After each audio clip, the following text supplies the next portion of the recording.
उसने कहा कि ये तो गोया हू बहू वही है, और हमको इससे पहले ही सुलेमान की अजमत व शान का इल्म हो गया था, और हम फर्माबरदार हैं। और वो जो अल्लाह के सिवा दूसरों की परस्तिश करती थी, सुलेमान ने उसको उससे मना किया कि वो काफिरों में से थी। उसके बाद उससे कहा गया कि महल में चलिए। जब उसने उसके फर्श को देखा तो उसे पानी का हौज समझा और कपड़ा उठाकर अपनी पिंडलियां खोल दी।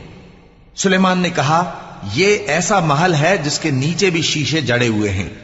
वो बोल उठी कि परवरदिगार, मैं अपने आप पर जुल्म करती रही थी और अब मैं सुलेमान के साथ अल्लाह रब्बुल आलमीन पर ईमान लाती हूं। और हमने समूद की तरफ उनके भाई स्वालेह को भेजा कि अल्लाह की इबादत करो, तो वो दो फरीक होकर आपस में झगड़ने लगे।